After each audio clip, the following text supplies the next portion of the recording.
Long ago, there had been an ongoing battle between deities and demons. But other than the deities, there were also people who fought demons in the human realm, and they were called demon hunters. One of them was Kaken, who was chosen by the god of war to inherit his divine weapon. One day, their place was attacked by an Asura demon. While Godo, who was also a demon hunter, was fighting the enemy, he assigned his eldest son, Shin, to watch over his younger brother, Kaken. Because there was an intense battle going on outside, Shin went to their father to help him fight the demon. When the demon was about to attack them, their father quickly blocked it. Godo attacked the enemy repeatedly, and he also managed to get Shin and Kaken away from there. Then he used one of his techniques, the five-finger prison, and controlled the giant rocks to trap the demon. They immediately left there and went to a cave. Godo opened the heavenly gate of the palace, and they saw two swords in there. After they drew the swords, a small golden box appeared. Godo assigned Shin to hide it and give it to Kaken once he reached the right age. Then he gave Shin the two swords that he wanted his son to inherit as a demon hunter. After a few moments, they felt the destruction of the demon's prison, so they immediately left there. They went to the spirit house of the demon hunters, but the demon came and was able to hold Godo. In order to escape from the hands of the demon, Godo controlled the blocks of rock and threw them to the enemy. Then he locked the demon and threw it into the lava. But after they heard the sound of the cat bell, someone suddenly attacked Godo from behind. It was a fox demon, and Godo wondered why she was able to cross the barrier. This woman said that she was already inside the barrier, but Godo failed to feel her presence. When Godo fell to his knees, he was able to perform a technique to keep Shin and Kaken away from danger. The woman even tried to stop them, and was to get her hand into the barrier and injure Shin's face, but the siblings managed to get out of there. A few years later, Kaken grew up and was old enough to become a full-fledged demon hunter. After they finished the ceremony to make Kaken an official demon hunter, that was the moment when Shin gave Kaken the box that their father wanted him to have. When Kaken opened it, it was just a small piece of metal. While they were outside and talking about the object, the mayor of Yenla came and asked for their help to save the missing people of his town. But Shin rejected it because it might be a trap, and they needed to do something else. As they were leaving, the mayor dropped a bag of money with a cat bell. Shin immediately asked the mayor where he got the bell, and they quickly went to the town. While they were walking inside the town, Kaken suddenly disappeared beside him. After a while, a cat demon appeared to him. He immediately asked her where she got the bell, but instead of answering, the demon just attacked him. When the enemy injured him on his back, he decided to use one of his techniques. Because of this, he was able to hit her, and the cat demon fell down. Another cat demon was currently attacking his brother. Kaken picked up a piece of wood to use it as his weapon, while Shin was not far away and just watching his brothers fight. Kaken did a good job in the battle, and he was able to make strong attacks on the cat demon. Because of this, the demon got angry and repeatedly attacked him, but Kaken could not counter it because of its speed. It was the moment that the object that their father had given him lit up, and after he touched it, it suddenly grew. He immediately threw it at the demon, and from its strong impact, other deities and the woman who killed their father felt it. It turned out that she had been waiting for the awakening of this weapon. Shin was surprised by this, but Kaken lost consciousness and did not move anymore. Since the enemy was still alive, he immediately tried to remove Kaken's weapon from his body. But Shin approached and also asked him about the bell. Suddenly, the bell moved on its own, which surprised Shin and let it go. Then it entered the demon's body, and it swelled as if it was going to explode. Shin immediately hugged Kaken to protect him. After the deities saw this, they also moved to the location of Shin and Kaken. When Kaken regained consciousness, Shin told him to get his weapon. Kaken's weapon returned to its small form when he touched it, and the deities arrived shortly after. They wanted to see Kaken's weapon, which they called the Shin Iron. When they got down to them, Shin fell to his knees because of the damage he had suffered and caused him to weaken. When the deity demanded the Shin Iron from them, Shin refused to give it to her and he immediately attacked, but it was only countered by the deity. The deity threatened and aimed her weapon at them, but Kaken still did not obey in handing over the Shin Iron. Another deity came to intervene to stop them, and told Shin that they had no bad intentions in showing up to them. Then he took a device and used it to heal Shin's wound. These deities wanted to retrieve the weapon that Kaken was holding. Aside from knowing the name of the weapon, they also found out who was its real owner. The two deities introduced themselves as Sorrow and Aoba. They said that they were the messengers of the fairy clan. Sorrow told them that hundreds of years ago, after the death of the god of war, Shin Iron also disappeared at the same time. He added that they needed to find the 72 soul fragments of this deity which scattered, and bring those back. And the key to find the soul fragments was the Shin Iron, because it was a divine weapon that had the ability to sense traces of the soul fragments. He added that they were not the only ones who felt it, but also the different types of demons, and this included the demon lord named Mara and his demon army, who were currently making their actions. Aoba said that if they could not bring back the god of war and open the seal of the gods, the whole world would definitely be in trouble. Shin thought about this, but because Kaken did not want those things to happen, he decided to entrust the Shin Iron to the deities. Shin supported Kaken's decision, and he thought that it might be better, so Kaken would not be harmed.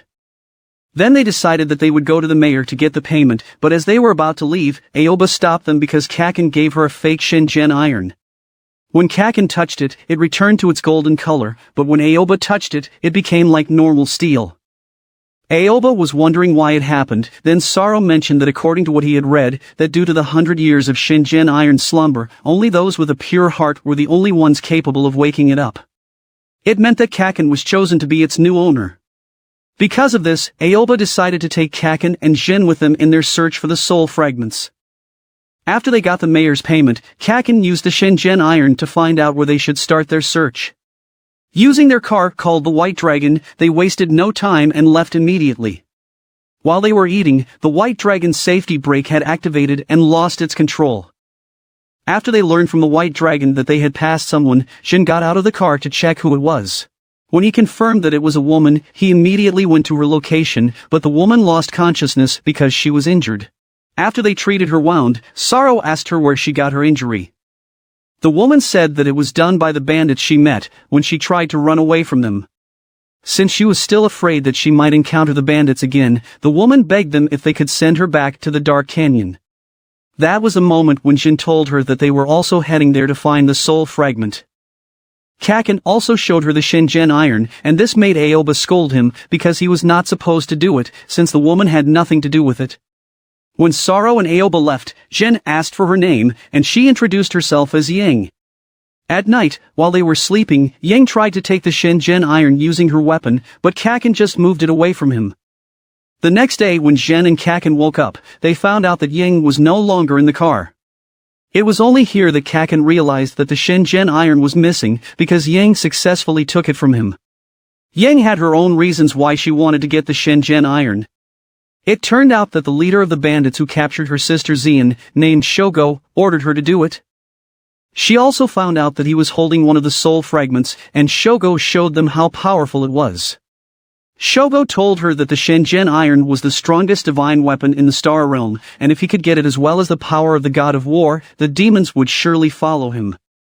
As they were searching, Sorrow stopped the car because he had a hunch that they were in the location where Yang and Shin Iron might be found. Their device took them to the so-called spider web cave, where the map also showed that the soul fragment that they were looking for was also inside. After Yang gave Shogo the Shin Iron, she also recovered Xian. Shogo approached them, so Yang used the power of her ring and was able to knock him down, then recovered the Shin Iron. When another enemy rushed at her, she used the power of her ring to attack his eyes. Then she pulled Xian, and they quickly ran away. Xian fell on her knees and the bandits were able to chase after them. Yang avoided Shogo's attack and saved her sister from the enemy. Shogo suddenly attacked Yang, but she was able to avoid it, and when she was about to rush toward him, Shogo used the power of the soul fragment which caused her injury. When Xian approached her sister, Shogo's companion was able to break free, and he used the King Kong barrier to trap them. Yang did not expect that he was also holding a soul fragment. Meanwhile, Sorrow could not decide which path they would go because of the complexity of the tunnels inside the cave. Because of this, Shin decided that they should split up, and Kaken went to follow his brother. After a few minutes of running inside the cave, they heard the voices of Yang and Xian. They saw them locked up, and Yang's wound started to bleed again. After removing the barrier, Shogo tried to approach Xian, so Yang immediately attacked him. In his anger, he retaliated on her attack, but it was quickly blocked by Xian. Because of this, Shin got angry and attacked Shogo, but the enemy was able to block his attack. Suddenly, something exploded behind Shin, and it turned out to be done by Aoba. When Saro saw Shogo's body, he was sure that the soul fragment was inside him. Then Shin told Kaken to help Yang to get her injured sister out of the cave. But Shogo summoned the rest of the other bandits, causing them to be surrounded. When the enemies rushed at them, Saro just used his power and threw them outside. Then he used the Sage Art Thunderbolt from heaven and was able to strike Shogo with lightning. Shin quickly picked up Xian so they could get out of there, and while Kaken was helping Ying, she returned the Shingen iron to him. At night, while Saro was trying to heal Xian, he realized that the immortal's magic could not heal the damage she had suffered. But Saro thought of another way to save Xian's life. He said that they must seal away its primordial spirit until they could take her to someone who was capable of healing her. Yang agreed to this, so Saro sealed Xian's spirit in her ring. Then they put the soul fragments that they got into the Shingen iron. Yang also asked if she could come with them because she might be of help in their mission. When they went to the Fire City to find the next soul fragment, Kaken was sick and had a fever. It was the result of becoming the owner of Shingen iron and obtaining the 2 soul fragments. Saro told Jin not to worry because once they reached the Earth Sage's shop, there was a medicine there that could cure Kaken. When they got to the shop that Saro was talking about, Jin could not believe it because it looked like a clothes shop. They entered and met its owner, named Samu. They learned that he decided to sell clothes because there were not many immortals who visited the shop. But after a while, Samu showed off his real goods to them. Aoba immediately told him about the senzu beans, and when Samu gave it to her, she made Kaken swallowed it immediately. Then Aoba asked Samu why it was still hot in that place even though the industrial furnace in the city had been closed for a long time. Samu answered that it was caused by a large meteor that fell near the industrial furnace. After this incident, the climate in the area had not been normal, it was always summer and it continued to get even hotter. Saro told Kaken to spin the Shingen iron.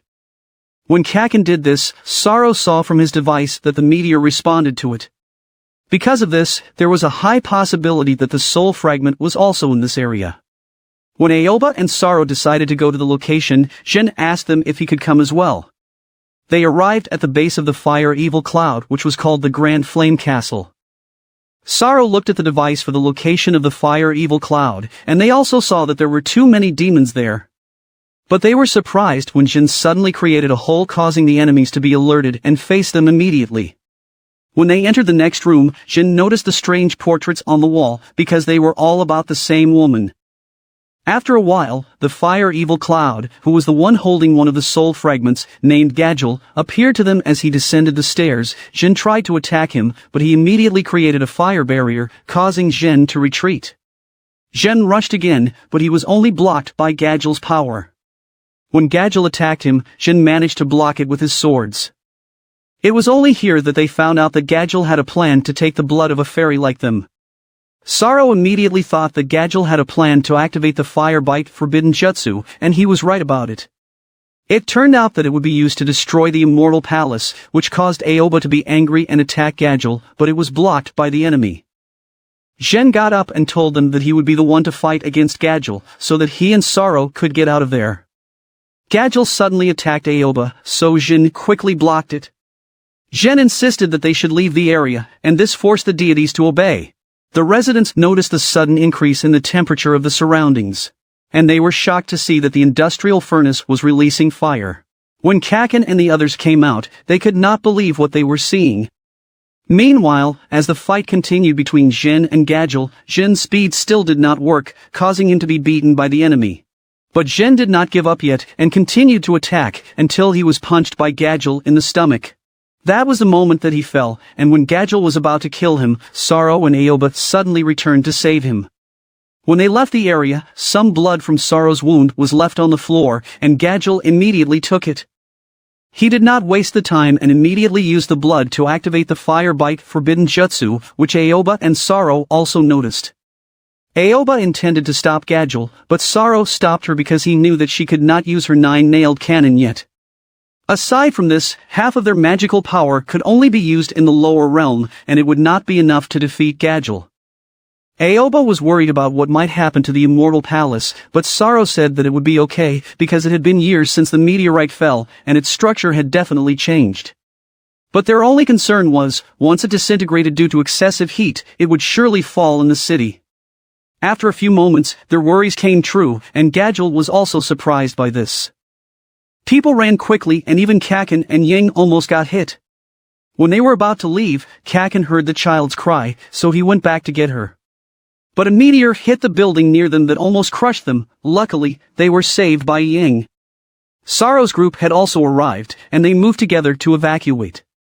They immediately gave Shin the senzu beans, but he was not yet fully healed. When they felt the earthquake, Saro wondered why Gadgel was able to control the meteor for 100 years, even though his energy was high and was not stable. This was when Samu mentioned about the cryonic core that possibly had something to do with it. But it was in the underground of the Grand Flame Castle, and there was also a demon barrier there. They were surprised when Yang suddenly volunteered to steal it. At first, they were against in letting Yang do this because she had already promised to Xian that she would never steal again. But Samu said that they would give the cryonic core to the deity clan because it was their magic weapon and it was like returning it to the owners. Yang immediately started the mission and quickly entered the Grand Flame Castle. After she knocked the two guards unconscious, she went to Gadgel's secretary, named Aya, to find out the exact location of the cryonic core. The two of them fought until Ying was able to tie her up. On the other hand, the place where the civilians evacuated continued to experience tremors, which was apparently caused by Gadgel, who was desperate to find the deities. Since Aoba's nine-nailed cannon had returned, she decided to face Gadgel again to give Ying more time, and Saro also accompanied her. Yang was able to make Aya tell her about the central elevator password to the location of the cryonic core. When she got there, the robot that was watching over the area was awakened. Previously, Gadgel and a girl named Hanako met for the first time on a train.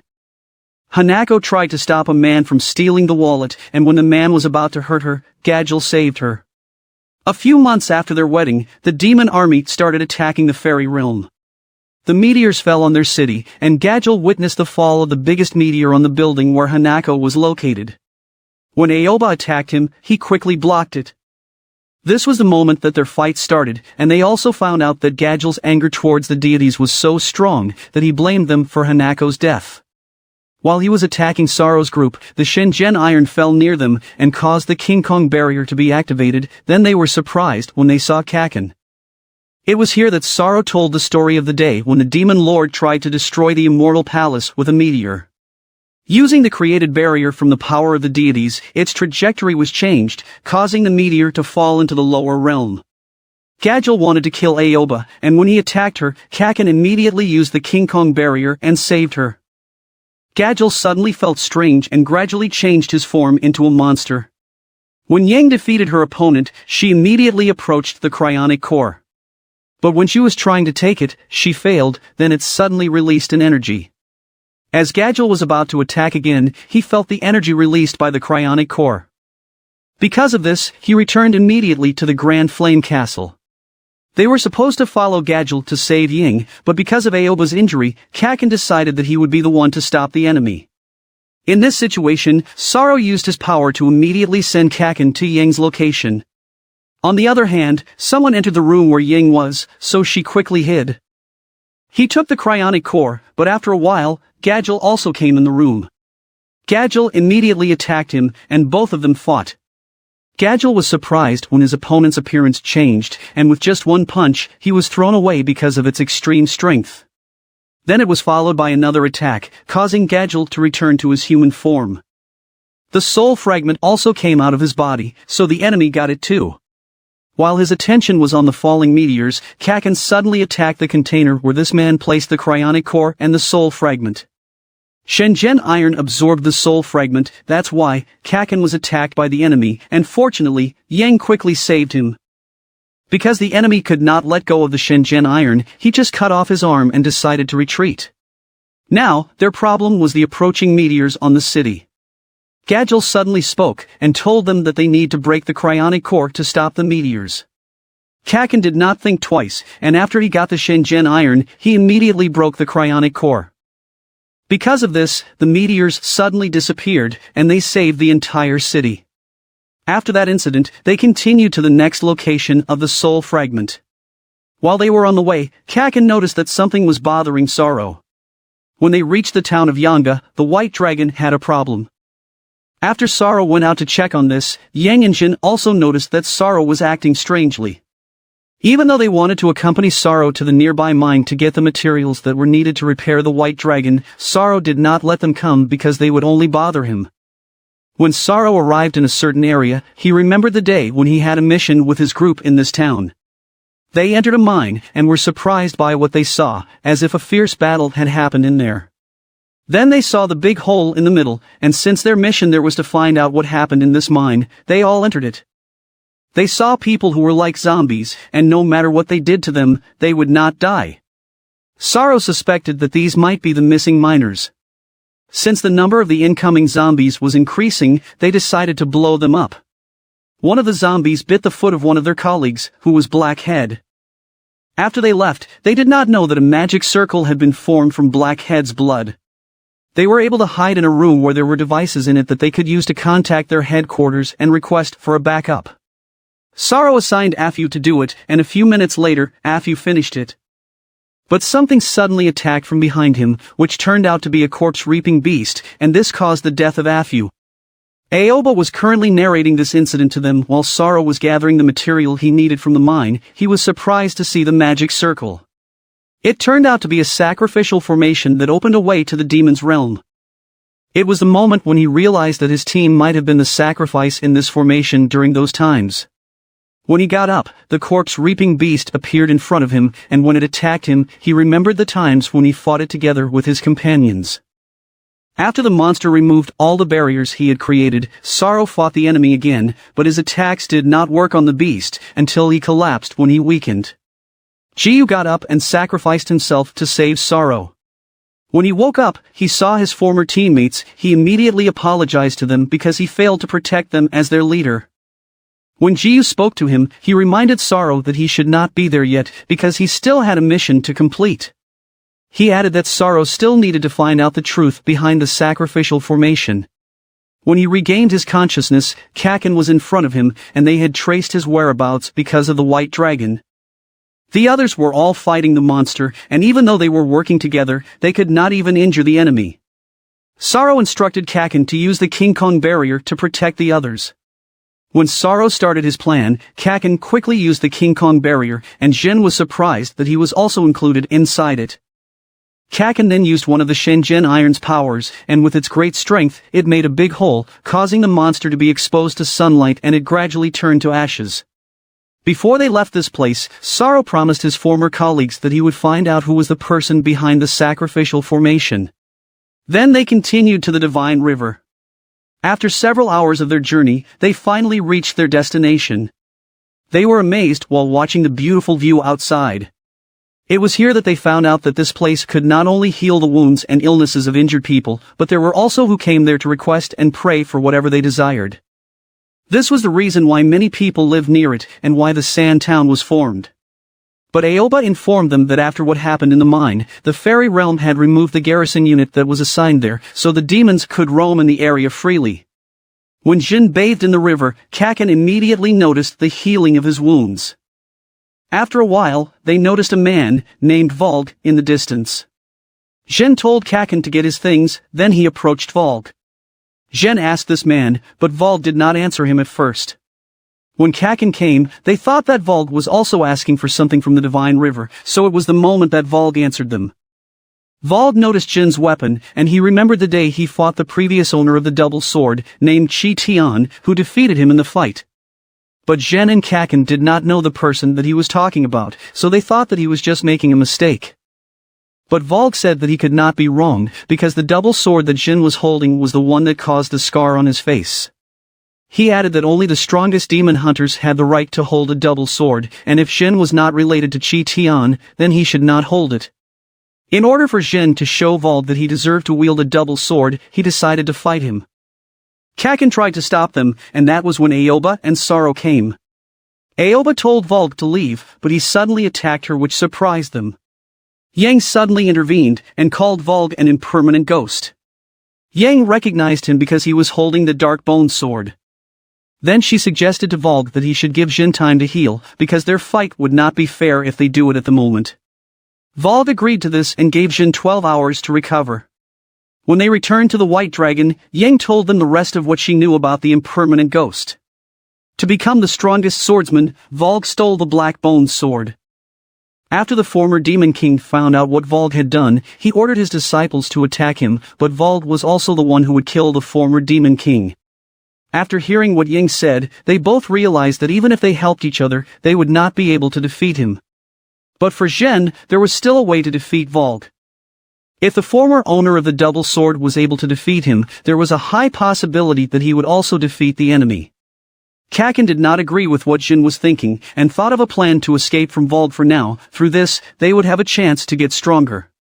But Shin did not want to run away, and he was determined to fight Volg. The next morning before their fight started, Sorrow did something to Shin's body to make him move faster. He also thanked Yang for making the silver armor from spider silk. When their fight started, Shin attacked first. But no matter how fast his attacks were, it was easily dodged and blocked by Volg. Until Volg also attacked, and it was here that Shin saw what the armor created by Yang could do. But Volg attacked again and managed to injure him. Shin tried to distract him with sand, but Volg managed to block it, and they continued to exchange their attacks again. After Shin dodged Volg's attack, he pinned Volg's weapon firmly and attacked him with his sword. Shin thought that he had hit him, but Volg blocked his attack with his hand. Since Volg could see that Shin should not be underestimated, he took the fight seriously and attacked using the legendary ghost swordsmanship. Although Shin managed to block it, Volg made a crack in his armor. Yang did not expect that Volg would immediately discover the weakness of the silver armor by repeatedly attacking the same part of the armor she made. So just a few moments after Volg's repeated attacks, the silver armor was completely destroyed. Shin continued to fight his opponent until Volg hit him again. He did not surrender and got up again, despite the injuries he suffered. It was here that Shin injured himself, which surprised them. Then he let his blood flow through the double sword. Because of what he did, Kaken immediately knew that this technique was the blood sacrifice. He suddenly rushed towards Volg, who could not avoid his attack, and Shin quickly followed it up with another attack. They could not believe when Shin showed his sudden strength. But according to Volg, he still had not reached Chi Tian's strength. Volg once again remembered the battle between him and Chi Tian.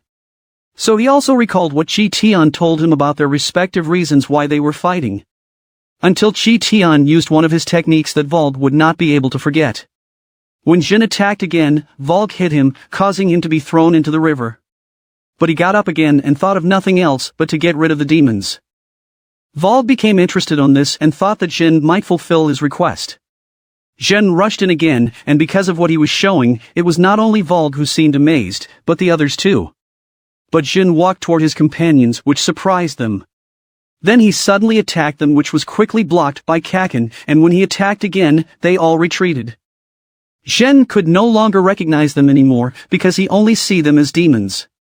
He continued to attack, until Sorrow was forced to retaliate. Kaken immediately approached his brother, but Shin just attacked him. He got up again to attack them, but Volg took action and knocked him down, causing Shin to lose consciousness.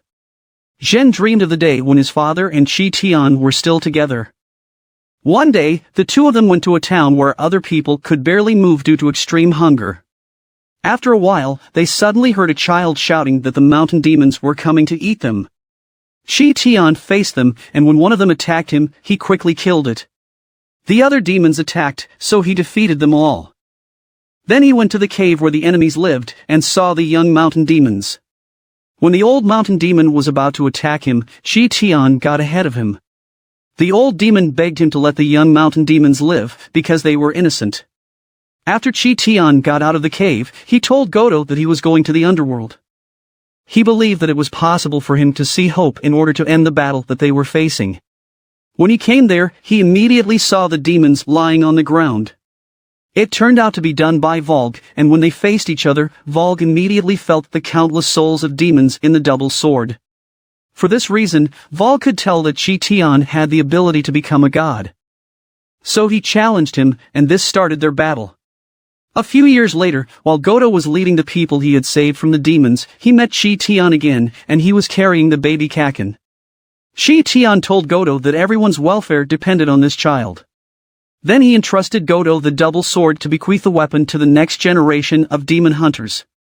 When Shin woke up, he was in the river and facing Volg. His companions were just watching them, and that was when Volg removed his sword from him.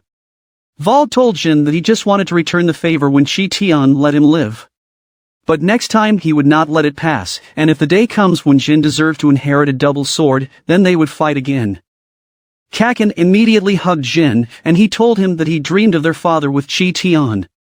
In the afternoon, and while they were waiting for the white dragon to be fixed, Kaken was thinking that Shin Gen Iron might also had something to do with Shi Tian. Aside from the wonder of Shin Gen Iron, there were many questions that needed answers, and they wanted to know where they could find the answers. Aoba suddenly mentioned the only fairy city in the lower realm, and this was the city of Funkuin, where they could possibly get a lot of information from the ruler of the city. Because of this, they decided to go to this place. Currently, the women were presented to the young master of Funkuin City, named Rong, so that he could choose his wife. But it already reached up to 999 women from different noble families, but Rong still could not choose the woman he wanted to marry.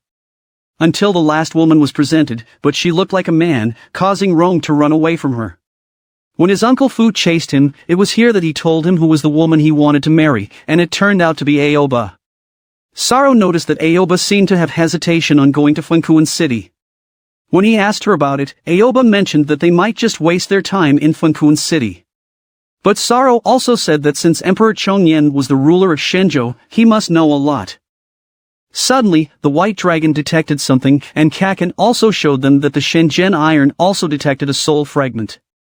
They were sure that it was near Funkuin City, and it was only a matter of time before they reached it. Kaken and the others could not believe the beauty and vitality of this city. Before they could enter, they were registered one by one with their identity. Then they suddenly heard the announcement that the young master was going to get married after 3 days. While they were in the market, the soldiers approached them saying that the young master was waiting, and this surprised them. Although they did not know why they were invited by Rong, Aoba seemed to know the reason. When they arrived at the palace, delicious meals were prepared for them. A few moments later, Rong came to meet them, and they found out that Aoba was going to be his bride in the upcoming wedding.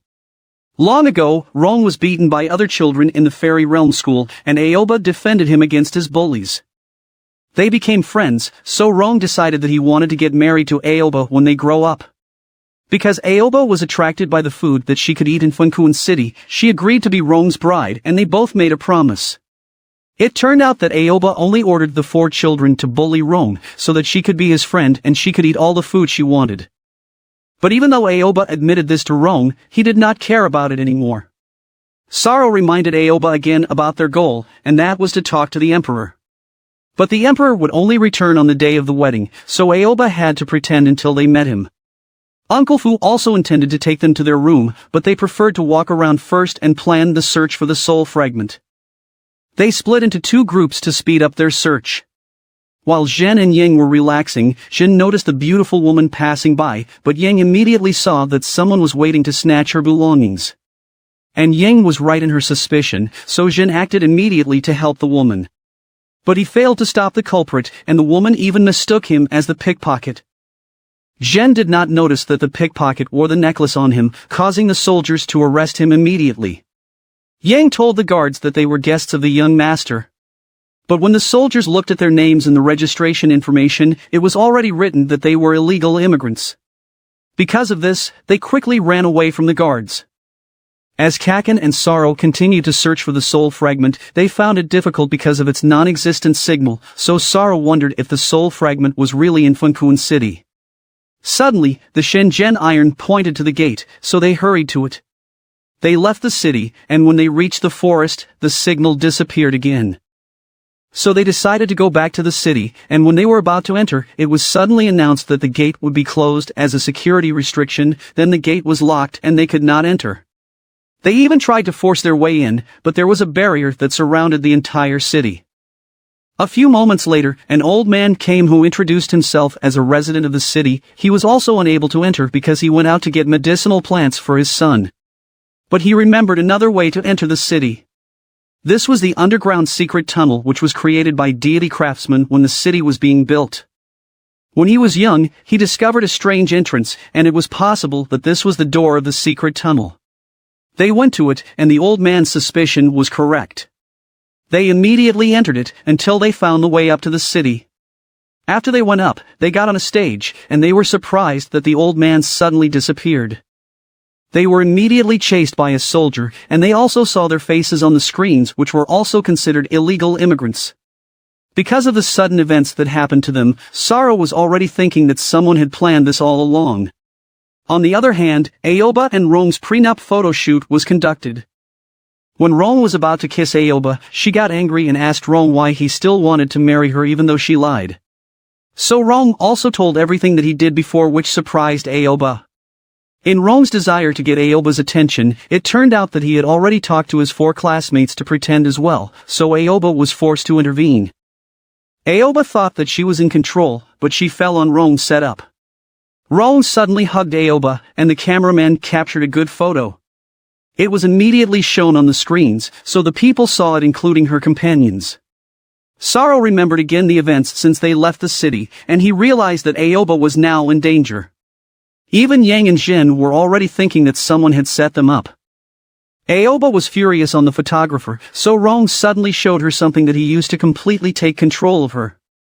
Meanwhile, Shin and Yang were forced to disguise themselves to avoid their pursuers. They planned to enter the palace again, and to do this, they needed an invitation. Because of this, Yang approached the 2 men talking to each other, who also had invitations. While Yang was trying to distract them, they also started to take the invitations. After Shin got them, they immediately left. The soldiers caught Kaken and Saro, then they immediately imprisoned them. Saro even tried to pretend to be Aoba's personal nurse, but a soldier came to show a photo of them together with Aoba, so the soldiers decided to inform Rong about it. After Rong heard about it, he sent Aoba to her room before he visited Kaken and Saro. When he went to the jail, it was here that they found out who he was, and what his plans were with Aoba. When he took out the thing he used on Aoba, Kaken was forced to attack him, but Rong just dodged it. Saro also tried to attack, but the same thing happened, and Rong also controlled him. Then he was about to try to take Kaken's soul and consciousness, but he suddenly heard a voice.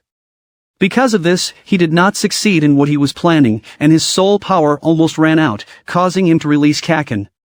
He just left there and ordered Saro to beat Kaken. When Kaken realized that Saro was no longer in his senses, he was forced to put him to sleep. While he was thinking about his weakness, he suddenly heard a voice. He ended up in a place where, according to the voice he heard, was currently in the cage of his power. He reminded Kaken again, but he could not accept it because he preferred to be a demon hunter. When he got back, he saw that Shin Iron had grown again. To get out of this prison, he took the opportunity to use Saro. As soon as the soldier opened the gate, he quickly attacked him. When he got out, he came across a large prison. He heard the voice of the prisoner telling him that if he could open the gate, he would help him get out of there. It turned out to be Emperor Chongyan, who was imprisoned by Rong to take his position. When the emperor recognized the Shin Iron, it was here that Kaken decided to help him. Kaken successfully removed the lock and also Chongyan's handcuffs. They got out and Chongyan showed Kaken the way to the wedding hall. But after a while, the soldiers immediately saw Kaken and also Chongyan. Suddenly, someone threw a smoke screen which was done by Shin and Yang, so they immediately put the soldiers to sleep. When Kaken introduced Chongyan to Shin and Yang, it was here that they found out about Rong's actions. They also learned about Saro's current condition, and it was possible that Rong did the same to Aoba, which was why he made Aoba agree to marry him. Chongyan said that the object that Rong was using for mind control was one of the soul fragments. Shin tried to show Chongyan the double sword, and when Chongyan recognized it, Shin confirmed that this was indeed the emperor that they were looking for. They needed to save both Aoba and Saro, and for them not to be suspected, they also disguised themselves. When they entered the wedding hall, they also saw Saro right away. In order to stop the wedding, Chongyan told Shin to oppose the marriage and challenge Rong to a duel, and since it was a tradition of the city, he could not refuse it. He added that he would also find an opportunity to expose himself and save both Aoba and Saro. After a few moments, Aoba and Rong came out and the ceremony had began. When Aoba was being asked, Jin spoke an object to the marriage. And just like Chongyin said, their duel was held immediately. When they were about to start the duel, Chongyin told Kaken that they were going to approach Aoba. The duel had begun, and Yang went to sorrow. She tried to wake him up, but no matter what she did, it had no effect on him. Until Rong noticed them, and he righted sorrow to retaliate against Yang. Because Rong was distracted by what was happening to the two, Shin managed to injure him. He could not believe on the strength that Jin was showing even though he was just a mortal. It was the moment that he decided to use the Ice Soul Dragon Spear. With this, he also injured Jin, whose wound gradually froze. Meanwhile, Kaken and the Emperor already arrived at Aoba's location. Jin got up again and continued to exchange attacks with his opponent. Until Jin was hit and was knocked down again. But he got up and quickly attacked Rong. This time, they unleashed strong attacks on each other. Until they both used their very powerful attacks. After this, Kaken spoke to inform everyone the truth about Emperor Chongyin and how Rong usurped his position. Rong could not believe that his father was released from prison. When Chongyin appeared, he immediately ordered the soldiers to arrest Rong. But according to Rong, this was not true because the demon was only controlling his father. When the soldiers were about to try to arrest him, he decided to use the power of his weapon, causing the entire area to freeze, and this affected everyone present in the area. But he did not expect that Jin could block it. After Jin got up, he suddenly attacked, which was immediately retaliated by Rong. Rong tried to explain that Kaken was just tricked by the demon that controlled his father, but Jin did not believe him. When Chongyin got up, the demon came out of his body, which turned out to be the fox demon that killed Jin's father. The demon wanted to take the soul fragment from the care of Funkuan City, so Chongyin locked it in its own body. Until Chongyin decided to be put into jail before this demon could completely control him. So he entrusted the leadership to Rong, and they made the residents believe that he was just outside the city. Due to the extreme anger that Jin showed towards this demon, Rong found out that she killed Jin's father. Jin immediately attacked, but before he could get close to the fox demon, it turned Kaken into a shield, and forced Kaken to use the Shin iron. Then Rong suddenly attacked, which was quickly avoided by the fox demon. The fox demon released the old man that helped them earlier, and it was the Azura demon that immediately attacked Jin and Rong. Jin and Rong worked together to fight it, until Rong decided to put the soul fragment in his weapon. With this, he was able to stop the Azura demon, so Jin had a chance to attack it. Suddenly, the Azura demon attacked Aoba. Fortunately, it was quickly blocked by Rong. Then it rushed at Aoba again, so Rong quickly took action to stop it. He managed to hit it with his weapon, but it also gave him a serious injury. Jin immediately took advantage of the opportunity to attack the demon. Rong knew that he would not last long, so he gave the soul fragment to Aoba. The Shin iron immediately reacted to this, and a few moments later, Rong took his last breath. While Aoba was still dumbfounded, the fox demon took the soul fragment and used Kaken to block Shin's attack. Aoba suddenly attacked the fox demon, but Kaken blocked it with the King Kong barrier. Because Jin was fed up on the fox demon's control on Kaken, he wounded himself and decided to use the blood sacrifice again. The fox demon immediately controlled the Azura demon to attack Jin. Jin was trying hard not to be controlled by the double sword again. When the fox demon found out about this, she reminded Jin of the time when she killed Godo. She thought that she would succeed in what she was planning, but she never thought that Chi Tian would appear to Jin again. He gave Jin advice and taught him how to use its most powerful technique. So when the Azura demon attacked, Jin successfully defeated it using this technique. Then he immediately approached the fox demon, but she quickly used Kaken to attack Jin. She continued to control Kaken to attack Jin, until Jin was knocked down again. When Kaken attacked, Jin was able to stop him. The fox demon used the five-finger prison, so Jin was surprised how she learned the technique of the demon hunters. Before it completely closed, Jin quickly threw Kaken away. Kaken felt so sad that he once again spoke to his hidden power. The fox demon was about to take Kaken to the Kuei Li castle, but she was surprised when his special wires were cut. It was here that Kaken released his very intense power that terrified the fox demon. While she was still dumbfounded by what she saw in Kaken, she did not realize that she had been attacked using the Shin iron. She could not do anything until she disappeared, and after a few moments, Kaken also lost consciousness. When Chongyan got up, he saw Rong lying down. A few days later, while it was raining heavily, they took Rong to his grave. Kaken saw Shin in the distance, who was still very angry while holding the cat bell. As the sun rose, they decided to continue searching for other soul fragments. Chongyan advised them to go to Shumi Mountain because they would surely get a lot of information about the soul fragments. But as far as Saro knew, there was no direct way to get there, so Chongyan used his power to open a portal. Then he told Aoba that the door of Funkuan City was always open to her, so she promised that she would come back there. This is the end of the last episode of the Guardian Legend. I hope you like it and give it a thumbs up. Please subscribe to my channel so you won't miss new uploaded videos. Thank you for watching.